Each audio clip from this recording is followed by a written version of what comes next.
French professor Gilles Seralini correct when he discovered that scientific feeding experiments past 90 days with GMO foods in rats can cause serious health problems, including tumors? The answer to that question has been debated ever since the initial publication of his study, culminating in a republication of the study in another peer-reviewed journal that wasn't nearly as well covered as the initial retraction was by the mainstream media.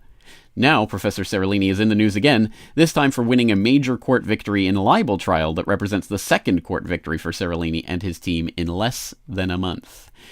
Alright, what on earth is this all about? For those who are joining this story in medias res, this is Professor Gilles Seralini, who published a landmark feeding study regarding GMO corn and Roundup Ready herbicide in 2012 in an article in the Journal of Food and Chemical Toxicology. Now, the details of that study and how it came to be retracted are in this video, this eye-opener report that I did in December of 2013 called Genetic Fallacy: How Monsanto Silences Scientific Dissent.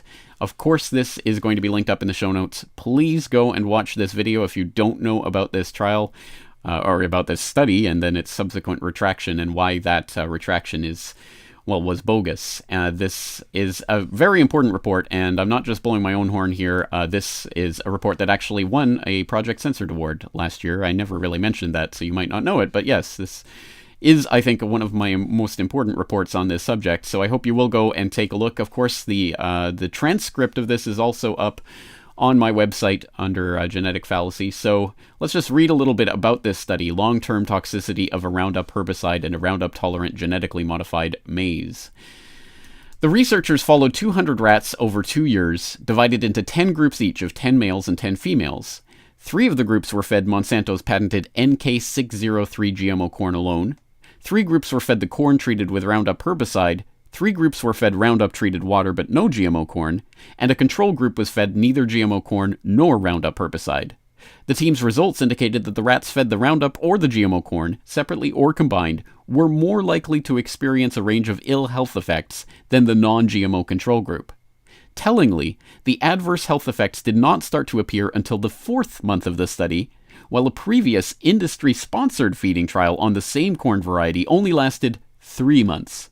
That study did find signs of toxicity as well, but these results were dismissed as not biologically meaningful.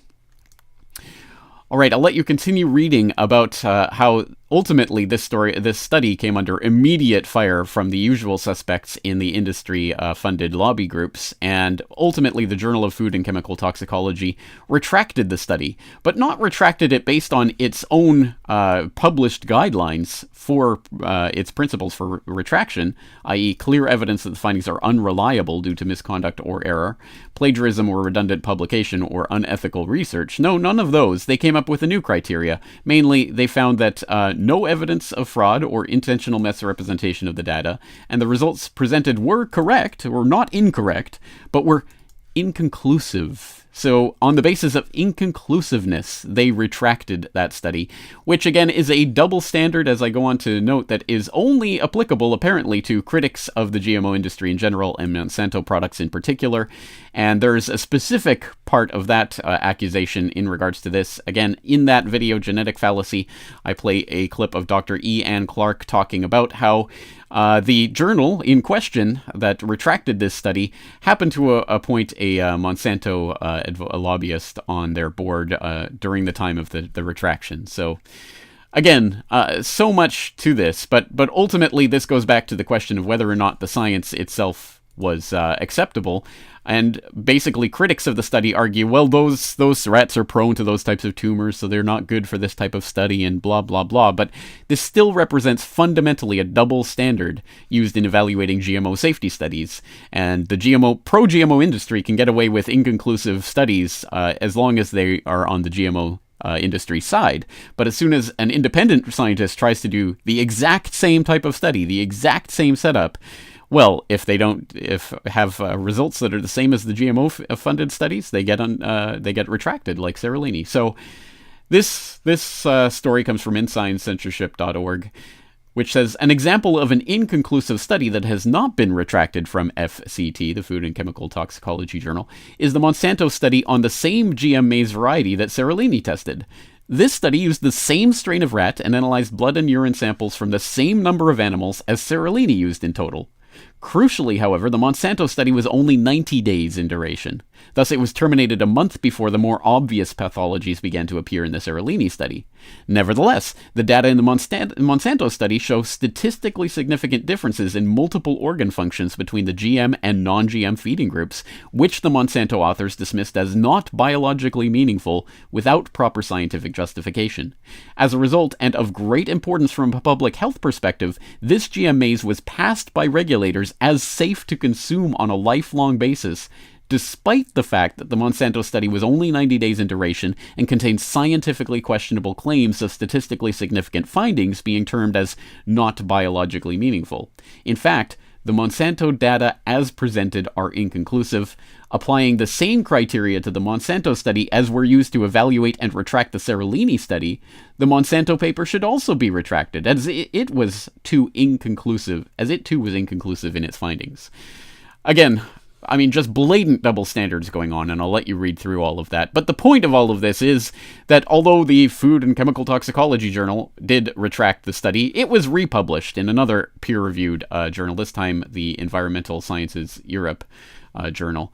So, again, this was republished with an addendum of comments regarding the criticisms of the first study. So that is there. It's an open access journal, so you can access this freely and read through it yourself.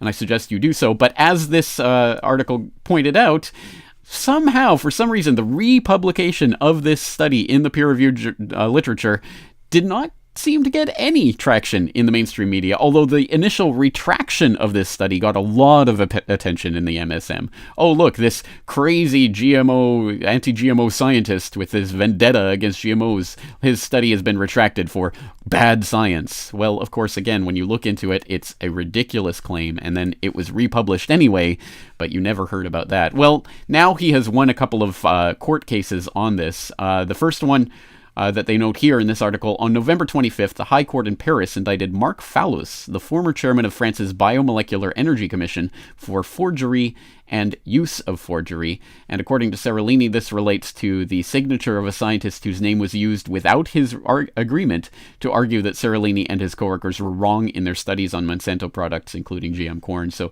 basically, this Biomolecular Engineering Commission chair for France slandered Seralini using a forged name of a scientist. He is expected to be sentenced for that crime in June of 2016. And this is the second court case that Seralini has won in the last month. The other one, you can find details here. Seralini's team wins defamation and forgery court cases on GMO and pesticide research. It notes that in September 2012, an article written by Jean-Claude Jaillet in Meria magazine said that researchers around the world had voiced harsh words about the research of Seralini and his team on the toxic effects of a GMO and Roundup over a long-term period, research that was supported by the independent organization CREGEN. The journalist wrote of a scientific fraud in which the methodology served to reinforce predetermined results. But Seralini and his team and CREGEN challenged this allegation in a defamation lawsuit.